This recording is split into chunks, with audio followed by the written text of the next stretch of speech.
행복해지고 싶다면 복과 선업과 공덕을 쌓아라. 지금 힘들고 지금 괴롭고 지금 답답하다면 끊임없이 마음을 닦고 수행을 하고 기도를 하면서 업장을 소멸해라, 업장을 소멸해야 된다라고 간곡하게 권유하는 것입니다. 모든 살아있는 존재들은 괴로움에서 벗어나기를 원하고 고통에서 벗어나기를 원합니다. 살아있는 모든 존재는 행복하기를 원합니다. 물론 그 행복의 기준은 저마다 다르겠죠. 각자 행복의 기준은 다르겠지만 어쨌거나 자기들만이 원하는 자신들만의 행복을 간절히 원하고 있습니다. 근데 세상이 그렇지 못합니다. 중생들이 살아가는 세상 자체가 불만족스럽고 고통이고 괴로움이 가득합니다. 오죽하면 부처님께서는 이 윤회 세상에 일어나고 있는 모든 존재들, 그 존재들 자체가 다 괴로움의 연속이다라고까지 말씀을 하셨겠습니까? 태어나서 괴로움이고 태어나면 늙고 병들고 죽음이 기다리고 있기 때문에 괴로움입니다. 살아가면서 사랑하는 사람을 못 만나서 괴롭고 미워하는 사람을 자꾸 봐야 돼서 괴롭습니다. 구하고 싶은 게 있는데, 얻고 싶은 게 있는데, 가지고 싶은 게 있는데 구하지 못해서, 얻지 못해서, 가지지 못해서 괴롭습니다. 이와 같이 이 세상을 살아가는 우리 중생이란 존재는 몸과 마음 자체가 영원하지 못한 불완전한 존재에 불과할 뿐입니다. 그래도 이 속에서 진정한 행복을 얻기 위해서, 영원한 행복을 얻기 위해서 부처님께서 제시한 방법이 바로 마음 수행입니다. 마음을 수행해서 마음을 잘 닦아서 완전한 깨달음을 얻게 된다면, 모든 번뇌가 소멸하게 된다면, 탐욕과 성냄과 어리석음이 완전히 소멸하게 된다면 그것이야말로 진정한 영원한 행복이 될 것이다 라고 부처님께서는 말씀하셨죠. 하지만 우리 중생들이 지금 당장 이 인생을 살아가면서 시급한 것들이 있습니다. 사실 머리 깎은 스님들이나 무슨 마음 공부, 마음 수행, 마음의 깨달음, 해탈과 열반, 탐진치 삼독의 소멸, 모든 번뇌망상에서 벗어남, 이런 것들을 추구하지만 대부분의 많은 사람들은 지금 당장 자기들이 해결해야 할 굉장한 시급한 일들이 많습니다. 먹고 사는 문제도 있고, 애도 키워야 되고, 애 키우려면 돈도 많이 들고, 집값은 팍팍 오르고, 뭐 등등 얼마나 많은 시급한 일들이 있습니까? 그런데 각자 사람들마다 똑같이 사람으로 태어났고, 똑같이 대한민국에 태어났고, 똑같이 서울에 살고 있다 하더라도 각자 살아가는 모습들은 저마다 다 차별이 있습니다. 어떤 사람은 조금 더 여유 있고 넉넉하게 살아가는 사람이 있고, 또 어떤 사람은 하루하루 겨우겨우 버티듯이 그렇게 힘겹게 혹은 핍박받으면서 살아가시는 분들도 있을 겁니다. 어떤 분은 건강하게 살아가시는 분들도 있고, 어떤 분은 항상 몸이 아프고 병약하게 살아가시는 분도 계실 겁니다. 어떤 분은 항상 마음이 즐거운 분도 계시겠지만, 어떤 분은 하루하루가 이 마음이 지옥같이 답답하고 힘든 분들도 굉장히 많을 겁니다. 왜 중생들 살아가는 모습은 다 이렇게 차별이 있을까요? 부처님 경전에 보면 부처님께서는 이 모든 게 자신이 지은 업이다라고 말씀하셨습니다. 모두가 자신이 지은 업이기 때문에 항상 내가 지었던 악업을 소멸해야 되고 항상 선업을 짓기 위해서 노력해야 된다라고 부처님께서는 경전에서 누누이 말씀하셨습니다. 그래서 이번 생에 일어나고 사라지는 이 모든 현상 자체가 그냥 이번 생에서만 이루어지고 이번 생에서만 사라지는 것이 아니라 과거 전생에서부터 시작 없는 머나먼 과거에서부터 지금에 이르기까지 서로가 지은 업보와 서로의 인연법의 힘에 의해서 유지가 되었던 것이고, 지금 내가 짓고 있는 나의 이 업과 내 주변에 있는 사람들이 지었던 업에 서로의 인연의 흐름 때문에 또한 미래 세상에 수많은 현상들이 펼쳐지게 됩니다. 그래서 부처님의 경전에 보면 이 중생들의 살아가는 이 세상은 수레바퀴와 같다며, 돌고 도는 수레바퀴와 같다면 그 수레바퀴의 가운데에 수레에 박혀있는 못이 바로 업이라고 했습니다. 수레에 박혀있는 가운데에 있는 쇠기가 바로 업이다.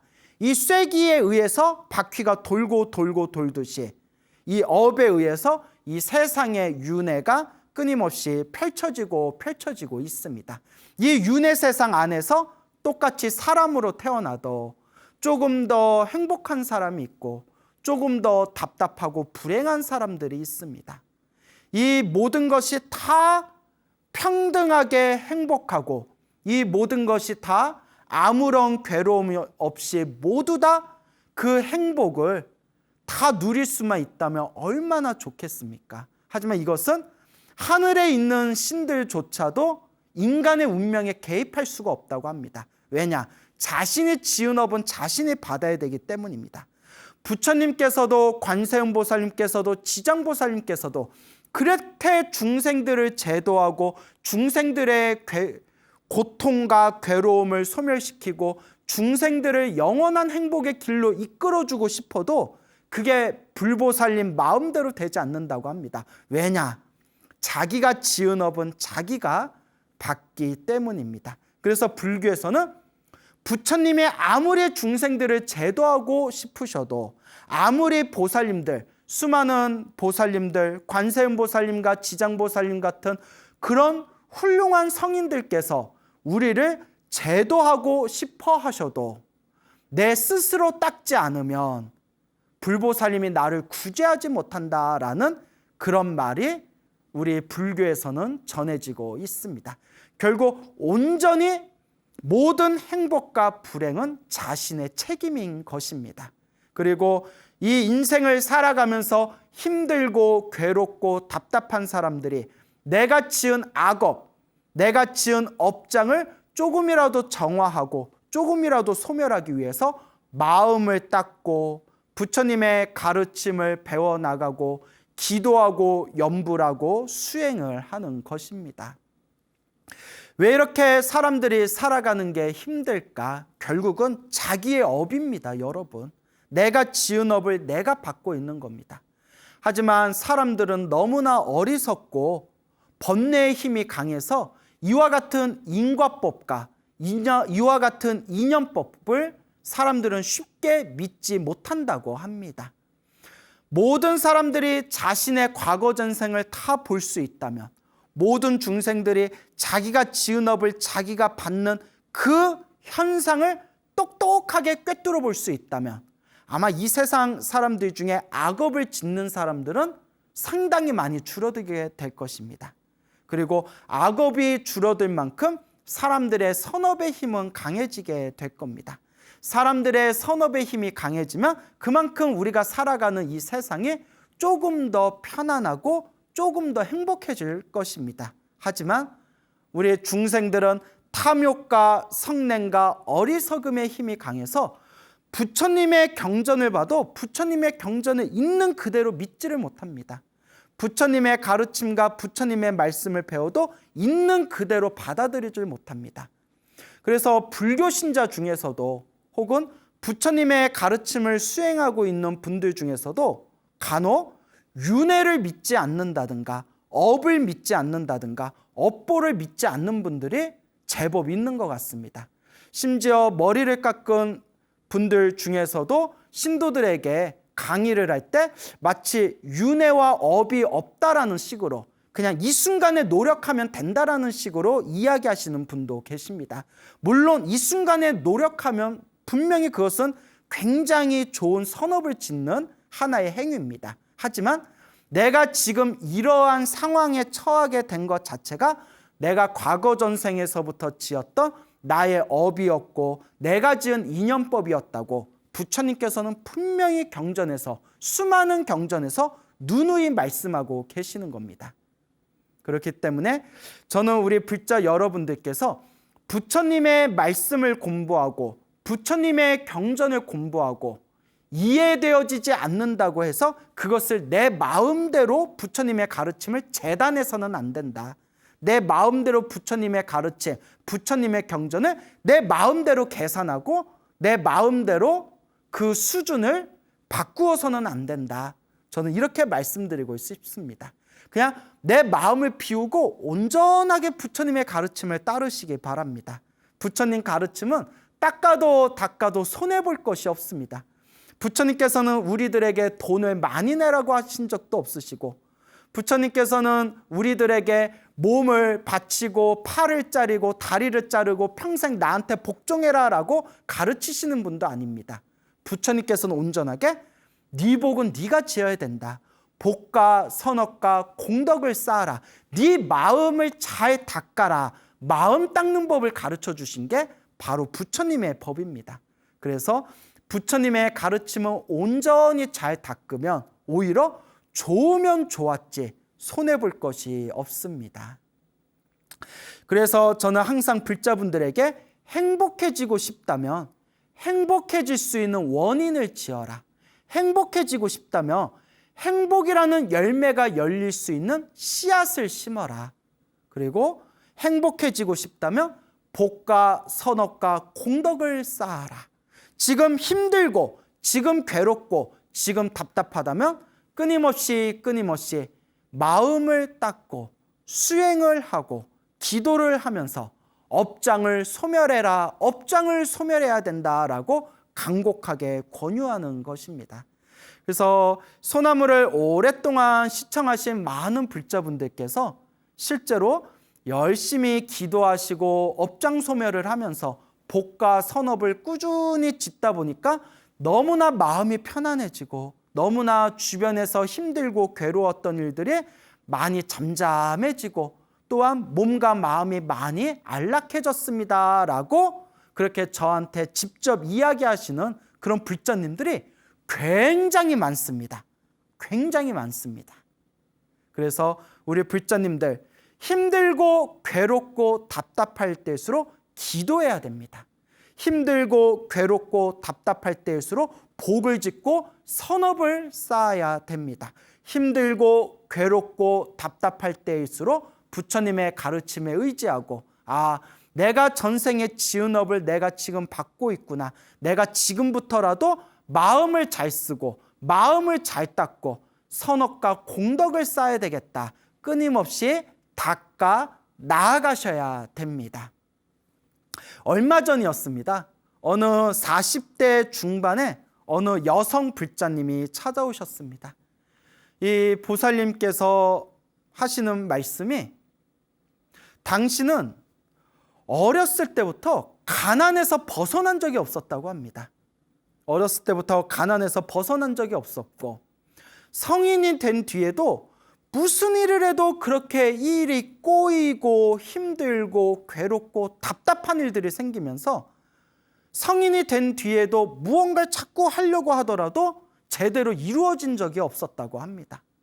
심지어는 몇 년 전에 큰 암에 걸려가지고 그 암 치료하는 데 있어서 굉장히 마음고생도 너무나 많이 하셨다고 합니다. 그래서 지금 40대 중반인데 지금 기초수급자로 살아가고 있습니다. 그분이 일을 하고 싶어도 지금 너무나 몸의 체력이 약화되고 또한 큰 병을 앓고 나서 치료하는 과정에서 체력이 많이 떨어졌기 때문에 일을 하고 싶어도 제대로 된 일을 찾거나 또한 일에 집중할 수가 없는 그런 상황이었던 겁니다. 너무나 힘들고 괴롭고 답답할 때 정말 몇 번씩이나 이 세상에 대해서 모든 미련을 끊고 싶었을 때 그때 우연히 광우스님의 소나무를 보게 되었다고 합니다. 소나무를 이렇게 듣다가 그때 제가 이런 이야기를 했다고 합니다. 너무나 힘들고 괴로울 때 기도를 해라. 간절하게 기도를 해라. 간절하게 기도를 하면 반드시 불보살님이 내가 살아날 길, 살아날 구멍 하나는 우리들에게 반드시 뚫어주실 것이다. 모든 게 내가 지은 업이다 생각하고 업장을 소멸하는 마음으로 간절하게 기도를 해라. 그러면서 무슨 기도를 해야 될지 모르겠다면 관세음보살 보문품, 관세음보살 보문품을 108번을 사경해라 라고 제가 이야기를 했다고 합니다. 아마 제가 평소에도 그런 이야기를 많이 합니다. 무슨 기도를 할지 모르겠어요 하는 분들한테 그러면 항상 관세음보살 보문품을 우리말 한글로 풀이된 거 108번을 사경하고 108번 사경하는 동안 계속 마음속으로 평상시에 관세음보살을 계속 많이 불러라. 그리고 꿈속에서 관세음보살님을 환하게 볼 정도가 되면 내 업장이 많이 소멸하고 있구나라고 이렇게 꿈의 무의식을 통해서 판단해 볼 수가 있다. 이제 아마 이런 이야기를 제가 했을 겁니다. 자, 이와 같이 제가 관세음보살 보문품, 그래서 줄여서 관음경이라고 합니다. 그 얇은 그 관음경을 108번 깨끗한 종이에다가 노트에다가 108번을 사경해라 라는 말을 듣고 그분이 시작을 하셨다고 합니다. 내가 이렇게 힘들고 괴롭고 답답하게 사는 것이 내가 전생에 지은 업이 많은가 보구나. 내가 저 스님 말처럼 108번 한번 사경해 보겠다. 그 시작을 하셨다고 합니다. 하는데 처음에는 열심히 쓰셨대요. 노트에다 쓰는데 한 번 쓰는데 2시간이 좀 넘게 걸리더랍니다. 한 번 쓰는데 2시간이 좀 넘게 걸리는데 어깨도 아프고 팔꿈치도 아프고 그리고 요 손가락이 쓰다 보면 막 힘이 드니까 자기도 모르게 막 힘이 세게 들어가지 않습니까? 요 손가락이 연필에 푹 이렇게 자국이 드러날 정도로 그렇게 뼈가 거의 휘기 직전까지 계속 쓰셨다고 합니다. 정말 대단하죠. 그런데 그분 말씀이 쓰고 108번을 목표로 쓰다 보니까 온갖 마장이 다 나타나더랍니다. 정말 미친 듯이 쓰기가 싫더래요. 여러분, 관세음보살 보문품 108번 쓰기가 절대 쉬운 게 아닙니다. 그러니까 이를 악물고 108번을 쓰기 때문에 그만큼 내 업장이 소멸될 수가 있는 거예요. 여러분 명심하세요. 내가 지은 업장은 그렇게 쉽게 소멸하는 게 아닙니다. 절에 몇 번 다녔다고 부처님 앞에서 108배 몇 번 했다고 부처님한테 쌀하고 물 좀 올렸다고 그런다고 업장이 금방 소멸될까요? 절에 가서 천도제 몇 번 지냈다고 업장이 소멸될까요? 아닙니다. 탐욕과 성냉과 어리석음으로 알고 지었건 모르고 지었건 누군가에게 피해를 주고 탐욕과 성냉과 어리석음으로 가득한 삶을 살았던 시작 없는 옛적부터 전생에서부터 지었던 내 업보를 소멸하는데 그렇게 쉽게 업장이 소멸되고 그렇게 쉽게 업보가 소멸되는 게 아닙니다. 기도 좀 했다고 다 업장 소멸되면 저는 벌써 부처가 됐을 겁니다. 그렇게 쉬운 길이 아닙니다. 그래서 쓰는데 5만 가지 마장이 다 일어나더랍니다. 막 정말 쓰기가 싫어서 미친 듯이 쓰기가 싫어가지고 책조차 쳐다보기가 싫더래요. 그리고 쓰면서도 과연 이게 효과가 있을까? 이거 광우 스님이 뻥친 거 아닐까? 이거 부처님한테 속고 있는 거 아닐까? 아니 이거 관세음보살 보문품 108번 쓴다고 이게 다 효과가 있으면 세상에 힘든 사람 하나도 없겠네? 뭐 하여튼 5만 가지 망상과 생각이 나면서 기도하는데 자꾸 자기 스스로가 방해를 하더랍니다. 제가 평상시에 항상 이런 말씀을 드렸을 겁니다. 업장이 두꺼운 사람들일수록 기도에 집중을 못한다. 정말 업장이 두꺼운 사람들이 기도를 해야 되는데 정말 업이 두꺼운 사람들이 기도를 잘 안 합니다. 그리고 정말 업장이 두꺼운 사람들이 기도를 시작해도 제대로 집중을 못합니다. 왜냐? 내 업보가, 내 업장이 계속 내 마음을 뒤흔드는 겁니다. 그래서 업보의 장애물, 업장입니다. 번뇌와 5만 가지 망상에 내가 수행하고 마음 닦고 내가 내 업장을 소멸하는 이 수행의 길을 자꾸 방해하고 장애를 하고 자꾸 내 마음을 뒤흔드는 겁니다. 누구나 기도하고 수행해서 처음부터 술술 잘 되면 우리 중생들은 벌써 다 도인됐을 겁니다. 그런데 쉽지가 않습니다. 5만 가지 생각이 일어나고 5만 가지 망상이 일어나면서 아무리 108번 사경을 하려고 하더라도 너무나 힘들고 괴롭더랍니다. 그거 몇 번씩이나 때려치려고 했대요. 이게 바로 고비입니다. 여러분, 기도할 때 이 고비를 넘기셔야 됩니다. 누구나 기도할 때 이런 고비가 옵니다. 열심히 기도하다가 이거 효과가 있나? 못 믿겠어. 이거 다 뻥 같아. 그러면서 기도하고자 하는 내 의지를 꺾어버립니다. 심지어 기도를 열심히 해서 가피를 받고 불보살님의 가피의 확신이 딱 세워진 사람조차도 기도하다가 한 번씩 이런 마장이 뒤흔들 때가 있습니다. 이게 바로 중생의 무섭고도 무거운 업장의 에너지입니다. 이 고비를 넘기셔야 됩니다. 스님, 이 고비를 넘기기가 너무 어려워요. 어렵죠. 제가 거듭해서 말씀드리지 않습니까? 쉬우면 우린 벌써 다 도인됐다. 어렵기 때문에 닦으면 닦을수록 그 내가 지은 나쁜 업보가 정화되어지는 겁니다. 그래서 보살님이 너무나 힘들고 괴로우면서 울면서 썼대요. 울면서. 쓰기 싫어 하면서 정말 울면서 억지로 정말 이를 악물고 쓰셨대요. 왜냐? 그분이 목표를 세웠답니다. 어떤 목표냐? 효과가 없어도 좋다. 효과가 없어도 좋고 이게 다 뻥이어도 좋다. 무조건 나를 이기는 마음으로 내 자신을 극복하는 마음으로 그냥 되든 안 돼도 무조건 108번을 목표로 끝까지 써보자. 그렇게 이를 악물고 쓰셨다고 합니다. 정말 대단한 분입니다. 그리고 울면서 쓰기 싫어 하면서 억지로 쓰던 관세음보살 보문품 108번 사경을 마치고 난 뒤에 대성통곡을 하셨답니다.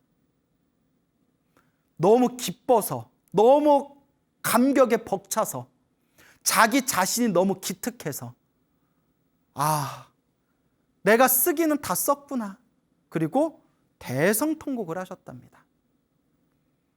그래서 그분이 저를 만나 뵙고 싶다고 할 때 코로나 사태도 있고 또 제가 이것저것 바쁜 경황에 사람들을 좀 만나기가 어려울 때 그분이 108번 사경했다는 이야기를 듣고 제가 108번 사경했는데 스님 못 뵈더라도 상관은 없고 요 108번 사경한 이 책을 어떻게 해야 되겠습니까? 라는 그런 질문을 듣고 나서 내가 만나 뵈야겠다. 도대체 어떤 분이길래 108번을 사경하셨을까? 그래서 제가 그분한테 그 시간을 내 가지고 미리 약속을 잡아서 언제라도 꼭 와주십시오. 제가 한번 직접 뵙고 싶습니다. 얼마나 존경스러워요. 그분이 울면서 쓰셨다니까. 내가 이런 분을 안 만나면 오히려 내가 죄를 짓는 기분일 것 같더라고요. 그래서 그분을 만나 뵙게 되었습니다. 그분이 108번을 사경을 하시고 자기가 살아왔던 삶이 너무나 힘들고 괴롭고 답답하고 너무나 고통스러웠다고 말씀을 하시면서 제가 지은 업장을 참회하는 마음으로, 업장을 소멸하는 마음으로 억지로나마 108번을 사경했습니다 라고 말씀하시더라고요. 그래서 그분께 질문을 드렸습니다. 꿈에서 관세음보살님이 환하게 나타나시는 걸 보셨습니까? 꿈에서 불보살님이 환하게 나타나는 것을 보셨습니까? 여러분, 중요한 게 있습니다. 저는 수행이 어느 정도 깊어지신 분들한테는 절대 꿈에 집착하지 말라고 말씀드립니다. 절대 꿈에 집착하지 말아라. 다만 내가 기도를 하면서 업장이 소멸되어진 현상, 내가 기도하고 수행하면서 내 선업이 점점 늘어나고 있는 그런 현상을 꿈에서 유추해 볼 수 있다는 게 밀교경전에 나옵니다. 여러분, 저는 항상 우리 불자 여러분들한테 무언가 법문을 하거나 설법을 할 때 최대한 부처님 경전에 근거를 둬서 저는 설법하려고 노력합니다. 그래서 꿈에는 집착할 필요가 없지만 제가 업장 소멸을 위해서 기도하는 분들한테 그런 꿈 얘기를 여쭤보는 거는 밀교에 있는 경전의 가르침을 근거로 삼아서 제가 이렇게 이야기를 풀어나가는 것이죠. 하지만 꿈에 집착할 필요는 없습니다.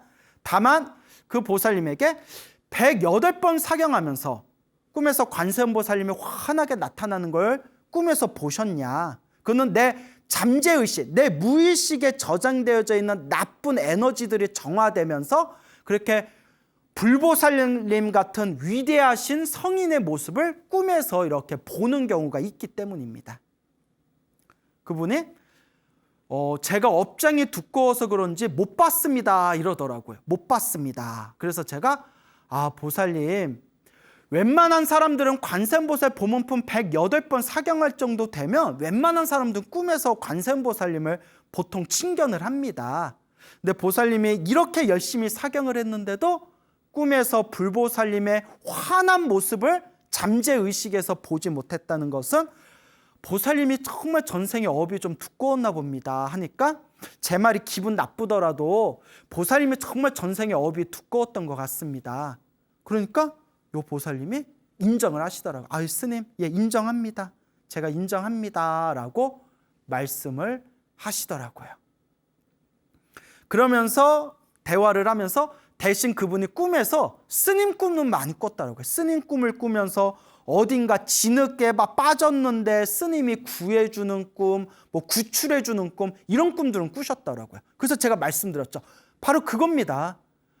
꿈속에서 스님들이 나타나서 이렇게 힘들고 곤란한 상황에 빠져 있을 때 이렇게 구해주시는 꿈 자체가 내 나쁜 업장이 정화되고 있다는 잠재의식의 하나의 상징적 표현입니다. 밀교경전에 보면 그런 내용들이 나오거든요. 그래서 이제 그렇게 말씀을 드리면서 그래도 보살님, 꿈에서 불보살님이 환하게 보일 때까지 더 열심히 기도하셔야 됩니다 라고 했더니 예, 스님 그러겠습니다 라고 답변하시더라고요. 그래서 제가 그분께 이제 질문을 했죠. 기도하면서 어떻게 스스로 가피를 받았다고 생각을 하십니까? 제가 평상시에 불자들한테 너무 힘들고 괴로울 때 관세음보살 보문품 108번을 쓰면 정말 내 힘들고 괴로운 게 점점 가라앉는 걸 느끼게 될 것이다 라는 이야기를 평소에 했는데 그걸 체험하셨습니까? 라고 여쭤보니까 그분의 말씀이 스님, 저는 이제 불보살님의 가피를, 불보살님의 은혜를 절대 의심하지 않습니다. 저는 체험을 한 것 같습니다 라고 말씀을 하시더라고요. 제 마음이 어찌나 기쁘든지요. 그렇잖아요. 제가 어때요? 체험해보셨어요? 가피를 받으신 것 같아요? 가피는 개뿔 그냥 오가피차나 마셨어요. 이래버리면 제가 얼마나 민망하겠어요. 예, 스님 체험을 한 것 같습니다. 그래, 어떤 체험을 하셨습니까? 하니까 항상 매일매일이 전쟁같이 항상 속 시끄러운 일이 생기고 항상 매일매일 안 좋은 일들이 생겼는데 관세음보살 보문품을 계속 사경하는 그 동안에 한 번도 나쁜 일들이 안 생겼다고 합니다. 점점 나쁜 일들이 속 시끄러운 일들이 점점 줄어들면서 자기 주변에 자신을 괴롭히던 수많은 일들이 차분하게 가라앉는 것을 생생하게 경험을 했다고 합니다. 그리고 정말 108번 사경하면서 무슨 자기가 엄청난 로또에 당첨이 되었다거나 기적같이 무슨 하늘에서 무슨 황금 덩어리가 떨어졌다거나 이런 거는 없었지만 점점 자기를 힘들게 했던 주변 일들이 점점 안정되고 편안해지고 그리고 알게 모르게 조금씩 좋은 일들이 생겼다고 합니다. 흔히 말하는 행운이라고 부를 만한 좋은 일들이 조금씩 생기면서 정말 보이지 않는 무언가가 나를 도와주는 것 같다라는 느낌을 확연하게 받았다고 합니다. 바로 그게 가피죠. 그러면서 제가 질문을 던졌습니다. 보살님이 기도를 시작할 때 보살님이 이루고 싶은 게 만약에 10점이었다면 10점 만점 중에서 기도를 마치고 난 뒤에 만족감이 내가 불보살님의 가피를 받은 것 같다라고 느껴지는 만족감이 10점 만점 중에서 몇 점 정도 되는 것 같냐 점수로 한번 찍어봐라 했더니 7점은 넘는 것 같습니다 라고 하더라고요. 7점은 넘는 것 같습니다. 여러분 생각해 보세요. 기도하기 전에 너무나 힘들고 괴롭고 답답한 사람이 자기가 기도를 하면서 얻고 싶은 만족감에 10점 만점 중에서 7점을 얻었다는 것은 그건 대단한 겁니다, 여러분. 70%의 확연한 만족감에 가피를 얻게 되었다. 그러니까 뭐 당장 눈에 보이는 엄청난 부귀영화를 누린 건 아니지만 자신을 힘들고 괴롭혔던 그런 상황들이 편안해지고 안정되는 것을 분명히 느끼고 그런 자그마한 어떤 자기를 도와주는 듯한 그런 행운의 징조를 확연하게 체험하였다라고 말씀하시더라고요. 그래서 제가 너무나 잘하셨습니다, 보살님. 108번 사경하는데 얼마나 힘드셨겠습니까? 정말 잘하셨습니다 라고 칭찬을 드렸죠. 근데 그분이 아직도 업이 두꺼운 것 같더라고요. 전생에 도대체 어떤 업을 많이 지었는지 아직도 닦아야 될 게 많더라고요. 근데 다행히 그분이 그걸 인정하시더라고요. 예, 스님, 저는 좀 많이 닦아야 될 것 같습니다. 제가 제 업이 두껍다는 걸 인정합니다. 그래서 그분께서 스님, 그래서 말인데 제가 앞으로 무슨 기도를 더 하면 되겠습니까? 라고 해서 보살님, 108번 관음경 사경할 정도면 이제 법화경 사경하십시오 라고 하면서 제가 한글로 풀이된 한글 법화경 두꺼운 걸 이렇게 드리면서 묻지도 말고 따지지도 말고 무조건 50번을 사경하십시오. 50번을 사경하십시오 라고 제가 신신당부를 드렸습니다. 그래서 그분이 예, 스님 숙제다 생각하고 50번 사경하겠습니다. 여러분, 법화경 그 두꺼운 거 50번 사경하기가 쉽지 않거든요. 한 10번만 사경해도 대단한 거예요. 근데 그분은 하시리라 믿습니다. 그래서 중간에 어떤 마장이 생기더라도 이 108번 관음경을 사경하던 그 마음으로 닦고 닦고 닦으면서 이 법화경 50번 사경하는 요 숙제를 잘 마치시기 바랍니다 라고 제가 당부의 말씀을 드렸습니다. 어쨌거나 이렇게 너무나 힘들고 괴롭고 답답할 때 관세음보살님을 염불 하면서 관세음보살 보문품 108번을 사경하고 마음의 확연한 가피를 느끼고 체험하고 너무나 마음이 편안해졌다라는 그 불자님을 보면서 오히려 제가 더욱더 큰 어떤 환희심을 느낀 순간이었습니다. 오래전 일입니다. 저와 친하게 지낸 스님이 계셨는데 이 스님에게 동생이 있었어요. 남동생이 있었는데 스님께서는 이제 머리 깎고 출가하고 오랫동안 남동생을 보지 못했다고 합니다. 보통 스님들이 이제 머리 깎고 출가하면 세속 인연하고 좀 많이 벌어지게 되거든요.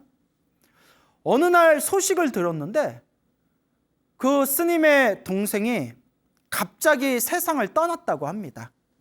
그래서 나중에 자초지종을 알아봤더니 그 칼에 찔려서 세상을 떠났다고 하더라고요. 그 강도를 만나서 뭐 이렇게 칼에 찔려서 세상을 떠났는데 좀 좋지 않은 얘기라서 자세히 말하기가 좀 그렇네요. 그래서 그렇게 좋지 못하게 세상을 떠난 남동생을 생각하니까 스님의 마음이 너무 울적한 겁니다. 그래서 스님이 남동생을 위해서 무엇을 해줄 수가 있을까 생각을 하다가 49일 동안 매일매일 그 세상을 떠난 동생을 위해서 금강경을 독송해 줬다고 합니다. 매일매일 금강경을 독송해 주고 사시불공 때마다 세상을 떠난 동생의 극락왕생 발원을 위해서 항상 축원을 올렸다고 합니다. 매일매일 금강경을 읽어주고 매일매일 사시불공 때마다 스님들이 항상 이렇게 축원문을, 신도도 축원문을 읽어주지 않습니까? 그래서 세상을 떠난 동생의 극락왕생을 발원해 줬는데 49일이 다 될 때쯤에 스님께서 꿈을 꾸셨다고 합니다. 꿈을 꿨는데 저 멀리서 동생이 이렇게 걸어오더랍니다. 동생이 걸어오는데 느낌이 이상해서 이렇게 쳐다보니까 동생 배에 이렇게 칼이 꽂혀져 있더랍니다.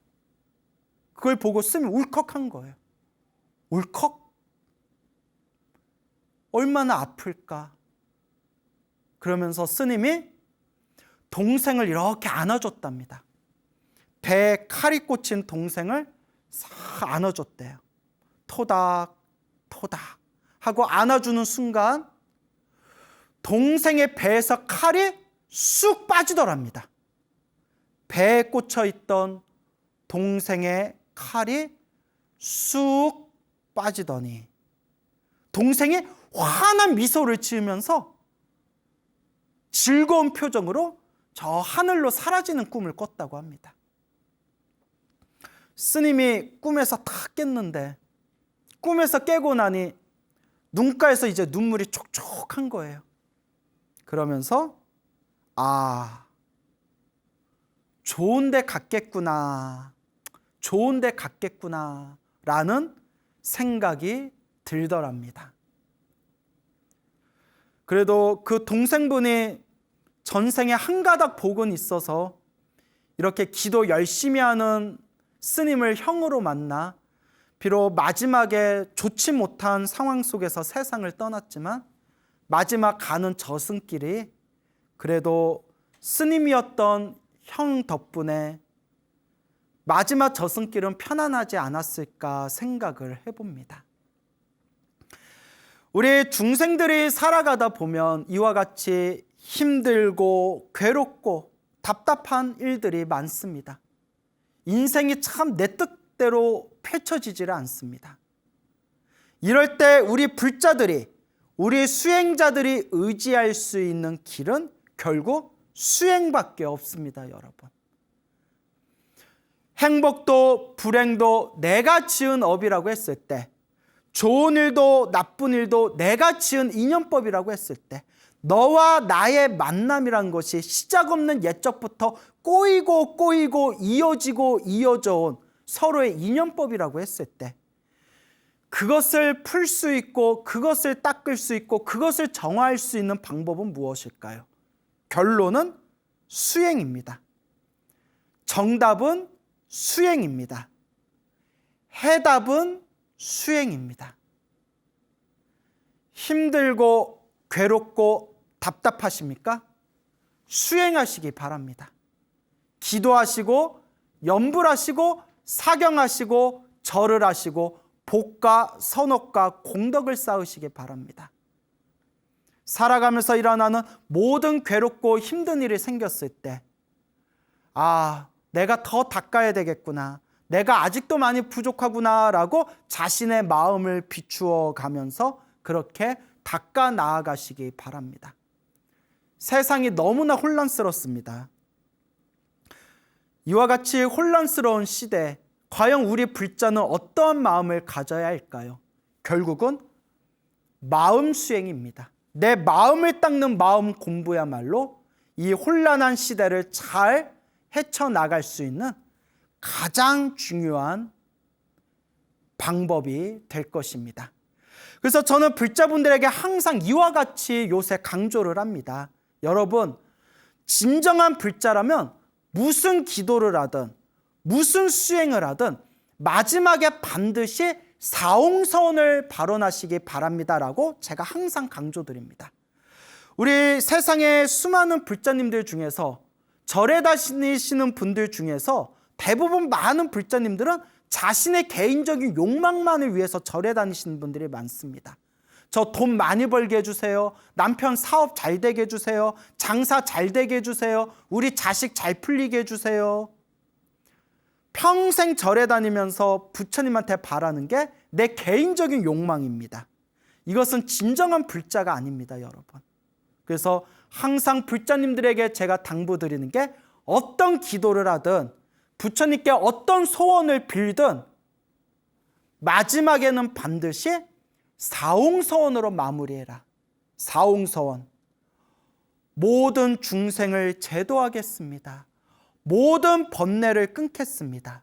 모든 법문을 배우겠습니다. 반드시 불도를 이루겠습니다. 모든 중생 다 함께 성불하여 지이다라는 이 사홍서원의 가르침이 우리를 진정한 괴로움의 소멸과 진정한 행복의 길과 모든 중생이 안락할 수 있는 진정한 깨달음의 길로 우리를 인도해 줄 겁니다.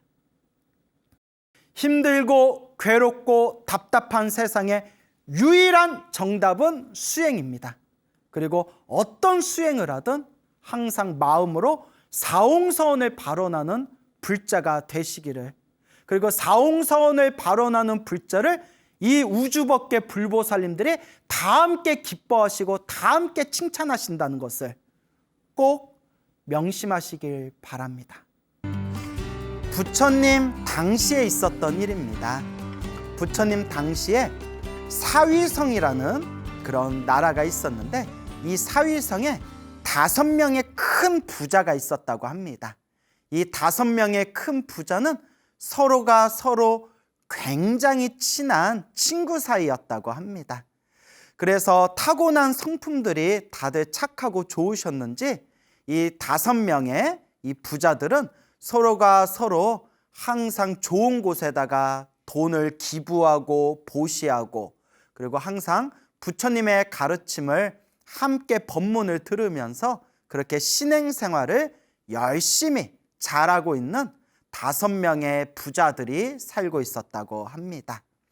어느 날 이 5명의 부자들이 이제 자기들이 나이가 들어가지고 서로가 이제 모여서 이런저런 대화를 하다가 서로 이런 말을 나누게 되었다고 합니다. 우리가 지금 나이가 너무 많아서 지금 이제 집에 있어봤자 무슨 일을 더 하겠냐.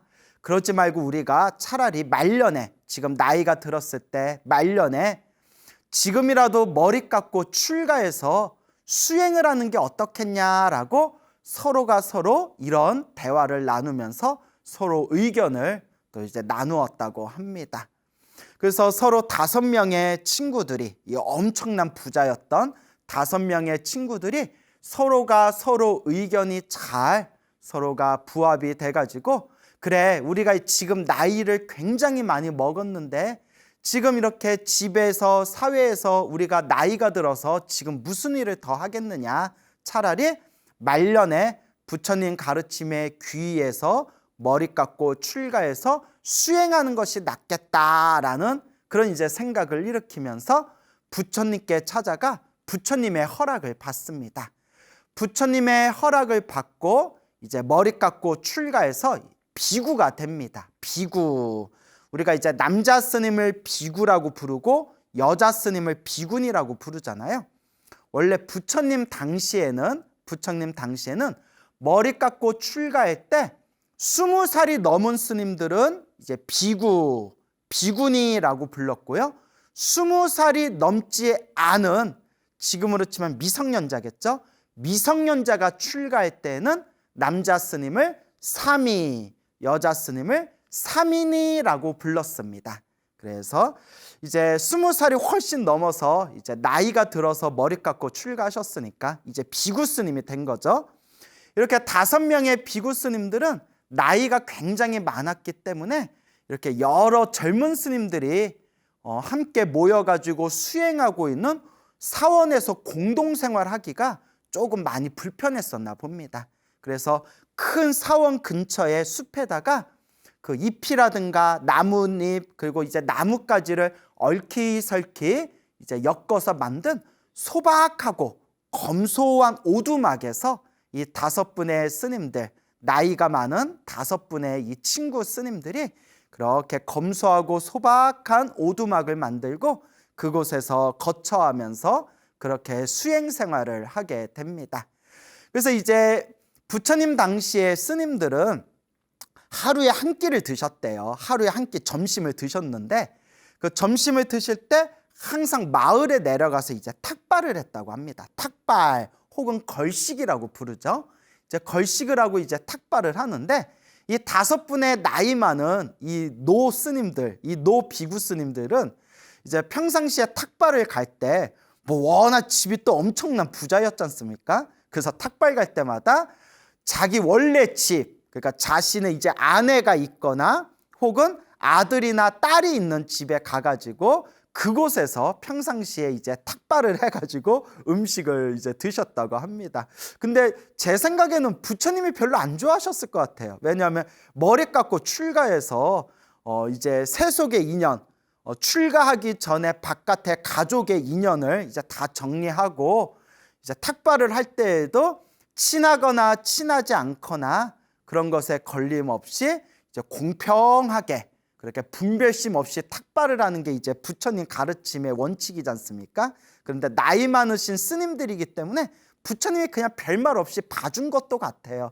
왜냐하면 우리 부처님 경전이나 부처님께서 출연하시는 불교설화를 보면 부처님이 그때그때마다 굉장히 융통성 있게 그렇게 합리적으로 제자들과 불자들을 상대하는 모습들이 나옵니다. 그래서 아마 나이가 많은 스님들이기 때문에 그 출가하기 전에 속가집에 찾아가서 탁발하는 부분에 대해서 부처님이 딱히 이렇게 금지시키지는 않았던 것 같다라는 생각이 듭니다.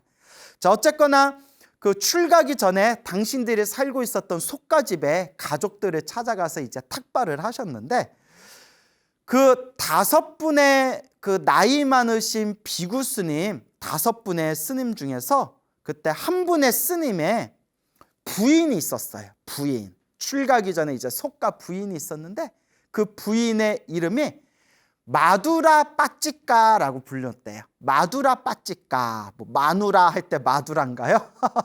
예, 죄송합니다. 마두라 빠찌까라는 이제 부인이 있었는데 이 마두라 빠찌까가 굉장히 성품이 아주 좋고 그리고 음식, 요리 솜씨가 아주 좋았나 봐요. 그래서 다른 비구스님들한테도 친절하게 공손하게 대하고 그리고 요 5분의 비구스님들이 이렇게 찾아오면 항상 맛있는 음식을 아주 먹기 좋게 요리를 해가지고 그렇게 공양을 올렸나 봐요. 그래서 이 5분의 나이 드신 스님들이 이 마두라 빠찌까라는 이 그 속가때 아내, 그러니까 친구 아내가 되겠죠.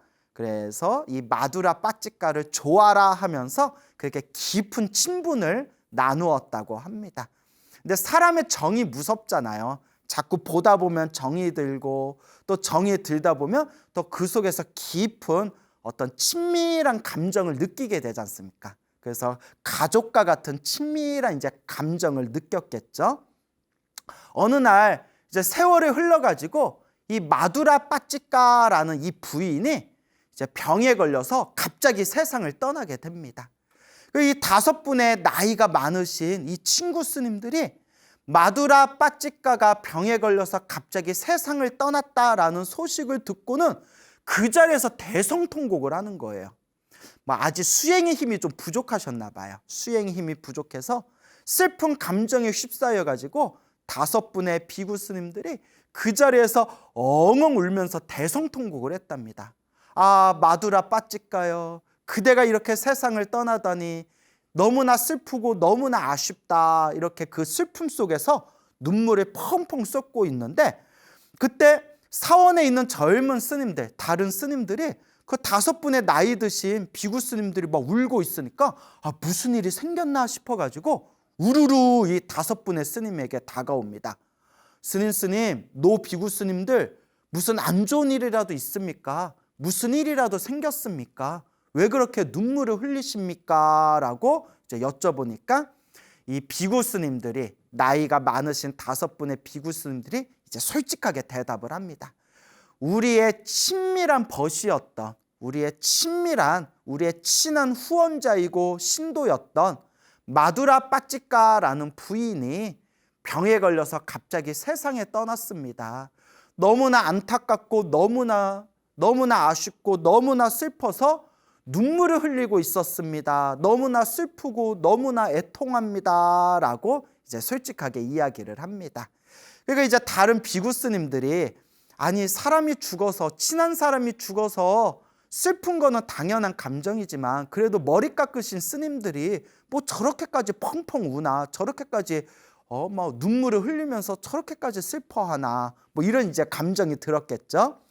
그래서 그 사원에서 살고 있던 여러 비구 스님들이 이제 법당에 동그랗게 모여가지고 오늘 하루 그 5명의 나이 많으신 노 비구 스님께서 펑펑 대성통곡을 하던 그 이야기를 서로 나누고 있었을 때 부처님께서 법당 앞을 지나가시다가 젊은 비구 스님들이 두런두런 대화를 나누고 있으니까 부처님께서 이제 법당 안으로 쓱 들어가십니다. 법당 안으로 쓱 들어가셔서 그대들이여, 비구들이여, 그대들은 지금 모여서 무슨 대화를 나누고 있는가라고 이제 부처님께서 질문을 던지십니다. 사실 이제 부처님은 모든 걸 다 알고 계시고 부처님은 모든 걸 다 꿰뚫고 계시죠. 근데 부처님께서는 항상 원칙이 있으셨어요. 특별한 경우가 아니면 모든 걸 다 알고 계시면서도 특별한 경우가 아닐 때에는 항상 사람들에게 먼저 물어보셨대요. 다 알면서도 짐짓 물어보셨다라는 표현이 경전 공부하다 보면 나오거든요. 그러니까 이 여러 명의 비구 스님들이 부처님께 오늘 하루 있었던 일을 그대로 이제 부처님께 전해드립니다. 그러면서 그 나이 많은, 늦게 출가한 나이 많은 5분의 비구 스님들이 평소에 친하게 지냈던, 그리고 출가하기 전에 그 비구 스님 중에 속가 부인이었던 그 마두라 빠찌까라는 그 부인이 세상을 떠났다는 것을 알고 오늘 크게 울면서 슬퍼했습니다. 그것 때문에 저희가 이런저런 대화를 나누고 있었습니다 라고 하니까 부처님께서 다음과 같이 말씀하십니다. 그대들이여, 저 5명의 나이가 많은 저 비구 스님들이, 저 비구들이 저 마두라 빠찌까가 세상을 떠나가지고 저토록 슬퍼하고 애통해했던 것은 이번 생만 그랬던 게 아니다. 이미 오래전 과거 전생에도 이와 같이 똑같은 일이 있었다라고 부처님께서 입을 여십니다.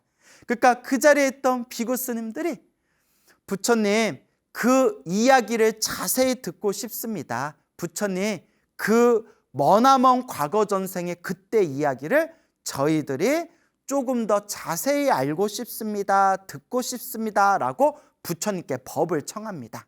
그때 부처님께서 이 마두라 빠찌까와 그리고 나이가 많은 5명의 비구 스님들과 얽혔던 머나먼 과거 전생의 이야기를 들려주십니다.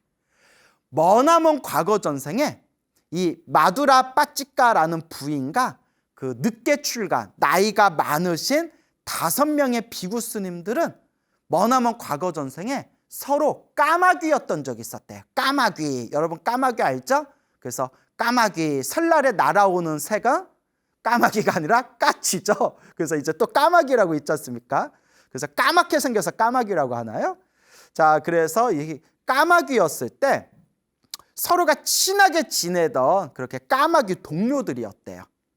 그때 까마귀 한 마리가 해변가를 걷고 있을 때, 해변에 이렇게 이제 서 있을 때 갑자기 해변가, 바닷가에서 어마어마한 큰 파도가 밀려와 가지고 해변가에 서 있었던 까마귀 한 마리를 파도로 휩쓸어서 그만 이 까마귀가 바닷속으로 쏙 들어가 버리고 말았대요. 이제 전문 용어로 익사했다고 했죠. 익사. 그래서 이제 죽어버렸어요. 그러니까 나머지 5마리 동료 까마귀들이 너무나 이제 슬퍼가지고 빨리 우리가 바닷속에서 구해야 돼. 바닷속에서 구해야 돼. 이제 까마귀, 5마리 까마귀가 난리가 난 거예요. 그래서 어떤 꾀를 내냐면 우리가 뭐 손이 없잖아요. 날개가 있고 손이 없으니까 우리가 입으로, 요 주둥아리로, 부리로 요 바닷물을 다 퍼내자. 바닷물을 다 퍼내면 바닷속에 들어간 우리 친구 까마귀를 구할 수 있을 것이다 라고 꾀를 내가지고 그 까마귀 부리로 바닷물을 계속 퍼올렸대요. 계속 퍼올렸는데 그게 되겠어요? 그 까마귀 부리로 퍼올려도 몇 날 며칠을 퍼올려도 그 바닷물이 줄어들겠습니까? 결국은 까마귀 부리로 바닷물을 퍼내도 바다는 끝이 보이지가 않고 몇 날 며칠 동안 힘쓰다 탈진한 이 5마리의 까마귀들이 눈물을 흘리고 애통해하면서 바닷속에 빠진 우리 친구 까마귀를 구할 수가 없거나 그렇게 처절하게 슬퍼했다고 합니다. 그러면서 이제 부처님께서 하시는 말씀이 비구들이요, 그 머나먼 과거 전생에 물속에 파도에 휩쓸려서 바닷속에 빠졌던 그 까마귀가 바로 이번 생에 마두라 빠찌까라는 여인이었다.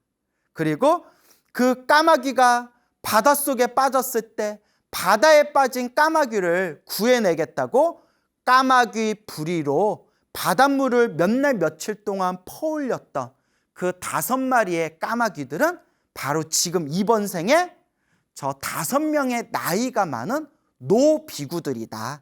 나이가 많은 5명의 비구 스님들이다. 이와 같이 그들은 이번 생에만 저 마두라 빠찌까의 죽음을 슬퍼한 것이 아니었다. 머나먼 과거 전생에 서로가 6마리 까마귀였을 때에도 그 중에 1마리 까마귀가 바닷속에 빠져서 죽었을 때, 그때도 저 5마리의 까마귀들이 애통해하고 슬퍼하였다라고 부처님께서 머나먼 과거 전생 이야기를 들려주십니다. 그러면서 부처님께서 다음과 같은 법을 설하십니다. 탐욕의 숲, 성냄의 숲, 어리석음의 숲 때문에 모든 고통이 생겨난다. 우리가 탐진치 삼독이라고 하죠. 탐욕과 성냄과 어리석음. 그래서 탐욕의 숲, 성냄의 숲, 어리석음의 숲 때문에, 탐진치 삼독 때문에 모든 고통이 생겨난다. 이 숲을 모두 잘라버려라. 이 탐욕과 성냄과 어리석음의 숲을 모두 잘라버려라. 그렇게 하면 고통에서 벗어나 해탈을 얻게 되리라. 고통에서 벗어나 해탈하게 될 것이다 라고 부처님께서 법을 설하십니다. 우리가 지금까지 저 시작 없는 머나먼 과거 전생에서부터 지금까지 우리가 태어나고 죽고 태어나고 죽음을 반복하면서 이 탐욕과 성냄과 어리석음에 휩싸여 때로는 해서는 안 될 짓을 한 적도 있었고, 때로는 크게 성을 내고 분노를 일으키면서 크게 실수를 했던 적도 있었을 것이고, 때로는 내가 끝없는 윤회 세상을 살아오면서 정들고 사랑하고 친하게 지냈던 그 수많은 사람들과 이별하면서 우리는 지금까지 얼마나 눈물을 흘리며 얼마나 가슴 아파하고 얼마나 슬퍼하며 얼마나 애통해했단 말인가. 하지만 완전한 깨달음에 얻으신 부처님의 눈으로 꿰뚫어 봤을 때 그 모든 감정조차도 사실은 중생의 마음이 일으킨 탐욕과 성냄과 어리석음의 찌꺼기일 뿐이다. 이 탐욕과 성냄과 어리석음을 완전히 소멸하게 됐을 때 우리는 진정한 행복, 진정한 깨달음의 자유, 영원한 행복의 해탈을 얻을 수 있으리라 라고 부처님께서 항상 경전에서 누누이 말씀하시고 계십니다. 옛날 옛적에 어느 노스님이 살고 계셨습니다. 이 노스님께서는 모든 번뇌와 망상이 소멸한 거룩한 성자 아라한 스님이셨습니다. 이 거룩한 아라한 노스님께서 어느 날 탁발을 하기 위해서 이렇게 이제 마을에 내려오셨습니다. 이 아라한 노스님께서 이제 탁발을 하려고 마을에 내려오셨는데 저기 어디선가 집에서 누가 엉엉 울고 있는 겁니다. 누가 저렇게 슬퍼하면서 애타게 울고 있는가. 그래서 노스님께서 걸음을 옮겨서 그 울고 있는 집 앞에를 살짝 가서 그 안에 누가 울고 있나 살펴보시니까 그때 어느 젊은이가 눈물을 펑펑 쏠면서 울고 있는 것을 발견합니다. 노스님께서 그 젊은이에게 질문을 하십니다. 그대여, 젊은이여, 무슨 일이 있어서 어떤 까닭으로 그렇게 애타게 애절하게 슬퍼하면서 눈물을 흘리고 있는가? 그때 그 젊은이가 노스님에게 다음과 같이 대답합니다. 스님, 제가 사랑하는 사람이 있었는데 사랑하는 사람이 세상을 떠나버렸습니다. 너무나 슬퍼서 눈물이 멈추지를 않습니다, 스님. 그때 이 신통력이 있으셨던 이 아라한 노스님께서 그 젊은이의 과거 전생을 싹 꿰뚫어 보시고는 이 젊은이는 과거 전생에 불법을 닦아서, 부처님의 법을 닦아서 불법, 부처님의 가르침과 인연이 있는 사람이구나. 내가 이번 생에 이 사람을 충분히 제도할 수 있을 만한 그런 공덕을 갖추고 있는 사람이구나라는 것을 부처님께서, 이제 노스님께서 꿰뚫어 보시고 그 젊은이에게 다음과 같이 말씀하십니다. 젊은이여, 만약 나를 따라오면 그대가 슬픔에서 벗어나게 해주겠다. 나를 따라오겠는가? 슬픔에서 벗어나게 해주겠다라는 그 노스님의 이야기를 듣고 이 젊은이가 노스님을 따라갑니다. 자, 근데 여러분, 여기서 이제 약간 다른 말을 제가 잠깐 드리자면, 내가 너의 슬픔을 없애줄게, 나를 따라와 한다고 무조건 따라가시면 안 돼요, 여러분. 요새는 너무 사이비들이 많아가지고, 아이고, 얼굴에 맑은 빛이 있어요. 그런데 조상님이 지금, 조상님의 그 업이 두꺼워가지고 지금 일이 안 풀리시네요. 저를 따라오시면 좋은 방법 가르쳐 드릴게. 저를 좀 따라오시겠어요? 뭐 이런다고 막 따라가시면 절대 안 됩니다. 거듭 말씀드리지만, 지금은 세상에 사이비들이 많기 때문에 이제 그런 것들에 우리가 나 따라오면 너 일이 술술 풀릴 거야. 우리 있는 곳에 따라와 한다고 이렇게 쪼로로 따라갔다간 큰일 나요, 여러분. 자, 물론 그런 걸 속지 않으시겠죠? 자, 어쨌거나 다시 이제 본론으로 넘어와서, 그래서 그 노스님을 따라가지고 젊은이가 이제 노스님이 계신 사원에 들어가게 됩니다. 그래서 그 사원에서 이제 그 젊은이가 이제 짐을 다 풀고 이제 기다리고 있는데 노스님이 젊은이를 이렇게 부릅니다. 이복에, 내가 자네에게 숙제를 내주겠네. 이 숙제를 잘 풀면 자네가 모든 슬픔에서 벗어나게 될 걸세.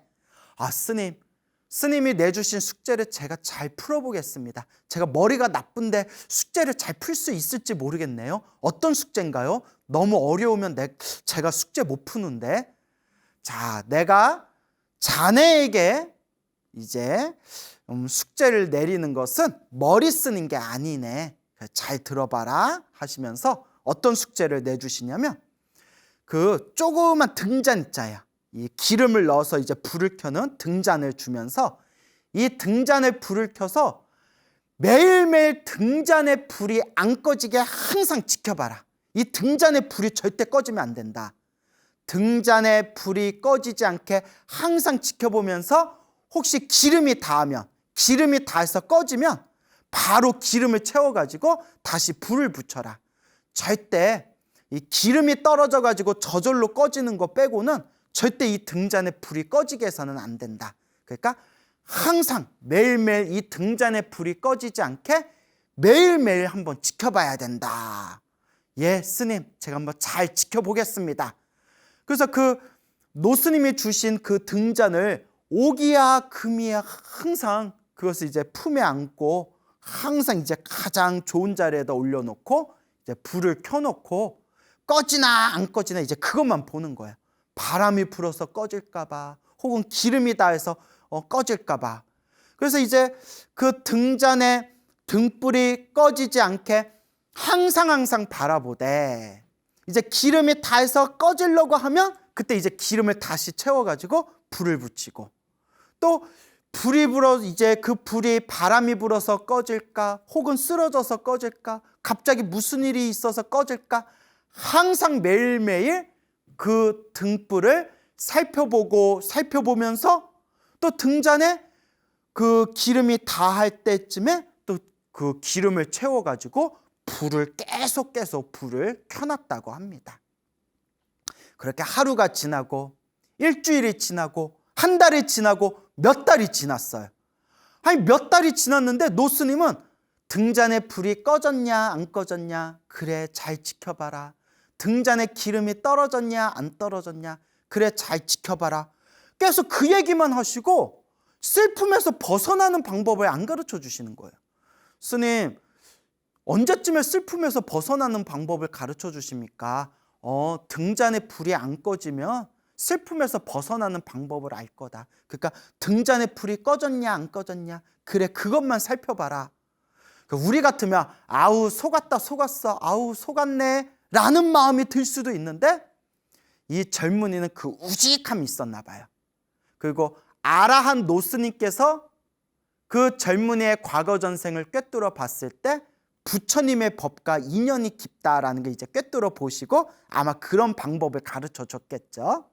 그렇게 몇 날, 며칠, 몇 달이 지났을 때 이 젊은이가 또 그날도 등잔에 등불을 켜놓고 꺼지나 안 꺼지나 안 꺼지나 꺼지나 아이고 모르겠다 하면서 차 보고 있는데, 이제 등불이 펄럭거리는 그 순간에 문득 젊은이가 이런 생각을 일으킨 거예요.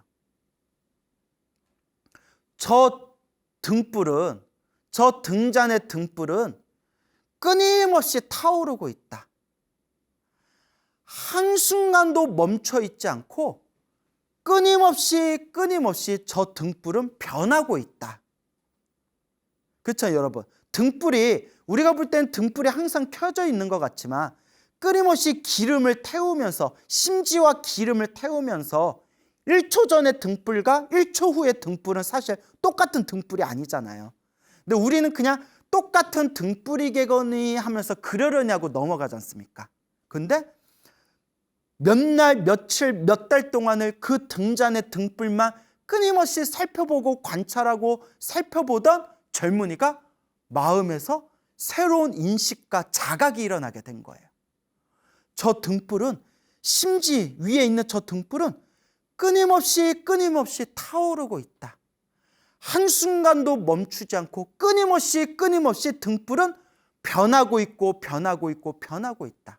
그러다가 꺼지면 다시 켜지고, 켜졌다가 꺼지면 다시 켜지고, 켜졌다가 다시 꺼지면 다시 켜지고, 한순간도 멈춰 있지 않고 끊임없이 등불은 타오르면서 변화하고 있으며 꺼졌다 켜졌다 꺼졌다 켜졌다라는 것을 반복하고 있다.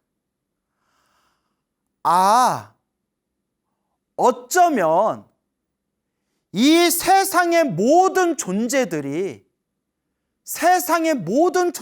사실은 이와 같은 것이 아닐까? 세상의 모든 존재들이 사실은 이와 같이 한순간도 멈춰 있지 않고 끊임없이 변하고 변하면서 생겨났다 사라졌다, 생겨났다 사라졌다, 죽었다 태어났다를 반복하고 있는 것은 아닐까? 저 등불과 같이 이 세상에 있는 모든 존재는 영원한 것이 없다. 끊임없이 변하고 있을 뿐이다 라는 것을 마음에서 뻥 하고 깨닫는 순간, 이 젊은이가 그 등불이 출렁거리는 그 등불을 보면서 마음에 무상을 깨닫습니다. 무상, 없을 무, 항상할 상, 영원한 것은 없다라는 뜻입니다. 영원한 것은 없다. 여러분, 세상에 영원한 것이 있나요? 이 몸뚱아리도 언젠가는 흩어져서 사라질 것이고, 이 세상에 존재하는 모든 것은 언젠가 흩어져서 사라집니다. 심지어 불교에서는 내가 나라고 믿고 있는 이 정신과 마음조차도 고정된 실체가 아니다 라고 이야기하고 있습니다. 이 세상 어떤 존재도 영원한 것은 없다. 무상, 영원한 것은 없다. 영원한 것이 없기 때문에 집착할 것이 있다 없다. 본래 영원한 것이 없기 때문에 사실은 집착할 게 없었구나. 원래 이렇게 변하고 일어나고 사라지고 흩어지고 인연 따라 모였다가 인연 따라 사라지는 것이구나. 사실은 그 어떤 존재도 집착할 게 없었구나 라고 하면서 비로소 마음속에 남아있었던 그 슬픔의 집착조차도 완전히 부서지면서 이 젊은이는 마음의 고요함과 평온함을 얻게 됩니다. 그리고 노스님께서 나에게 이 등잔 위의 등불을 끊임없이 살펴보라 라고 하셨던 그 깊은 뜻이 바로 이것을 깨우쳐 주기 위해서였구나. 만약 노스님이 말로 설명하셨더라면 내 가슴에 와닿지 않았을 텐데, 내 스스로 몇 날, 며칠, 몇 달 동안 등잔의 등불을 바라보면서 그 순간 등잔의 등불에 집중하다가 나도 모르게 깊은 산매의 경지에 들어가면서 그 흔들리는 등잔의 불 속에서 모든 존재는 영원한 것이 없고 영원한 것이 없기 때문에 집착할 것이 없구나라는 것을 완벽하게 마음으로 깨달으면서 모든 집착에서 벗어나게 된 겁니다. 그래서 금강경 4국에서 이르기를 일체유의법, 모든 조작된 모든 존재는 꿈과 같고 환상과 같고 물거품과 같고 그림자와 같고 이슬과 같고 번쩍이는 번갯불과 같아서 집착할 게 있다 없다? 집착할 게 없구나. 본래 집착할 게 없다. 이와 같이 모든 것을 바라봐라. 응작여시관, 마땅히 이와 같이 바라봐라. 그리고 이 젊은이는 마음의 모든 집착을 훌훌 놓아버리고 그 자리에서 이제 머리를 깎고 출가해서 아라한 노스님의 제자가 되었다고 합니다. 진정한 마음의 평화를 얻게 된 것이죠. 우리가 시작없는 옛적부터 지금까지 살아오면서 지옥, 악귀, 축생, 아슈라, 인간, 수많은 중생의 몸으로 이 세상에 태어나고 죽음을 반복하면서 얼마나 많은 사람들을 만나고 얼마나 깊은 사랑을 나눴으며 또 얼마나 뼈저린 아픔과 이별을 경험했고 이 수많은 인연의 흐름 속에서 우리는 얼마나 많은 일을 겪어왔단 말인가. 부처님께서 말씀하시기를 하지만 이 윤회 속에서 펼쳐진 그 모든 인연들이 사실은 깨달음의 눈으로 보면 결국 꿈과 같고 환상과 같다. 꿈에서 깨어나라. 환상에서 벗어나라. 라고 부처님께서는 설법하고 계시는 겁니다. 사실 우리 중생들은 탐욕과 성냄과 어리석음의 힘이 너무나 강하고 이 감정의 이 골이 굉장히 깊습니다. 만약 우리가 수행을 하면서 누구나 쉽게 나의 마음을 자유자재로 다스릴 수 있고 누구나 자기 마음대로 이 감정을 다스릴 수 있다면 우리는 벌써 다 도인이 됐을 겁니다.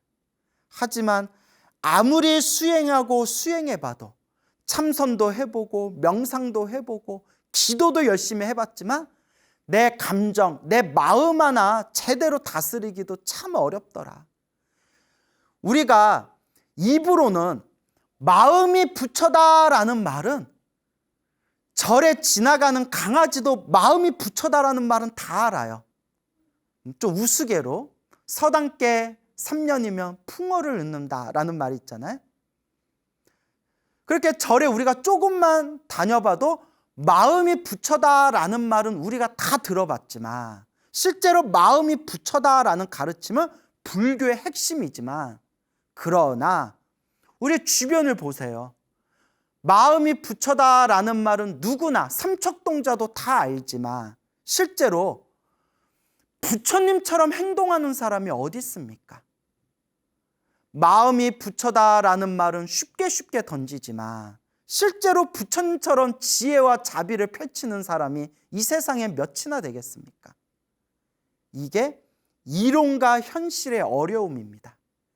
이론으로는 마음이 부처다라는 걸 알지만 이 마음 속에 우리 업의 습관으로 깊게 박혀있는 탐욕, 성냄, 어리석음, 애욕, 슬픔, 괴로움, 이런 수많은 업의 감정은 우리가 아무리 수행을 해도 이 마음 하나 참 다스리기가 힘들구나라는 것을 뼈저리게 느끼게 됩니다. 물론 그렇기 때문에 더 꾸준히 닦아야죠. 닦고 닦다 보면 언젠가도 우리는 성불할 수가 있죠. 하지만 닦고 닦다 보면 참 이 마음 하나 다스리기가 참 쉬운 일이 아니구나라는 것을 끊임없이 느껴보게 됩니다.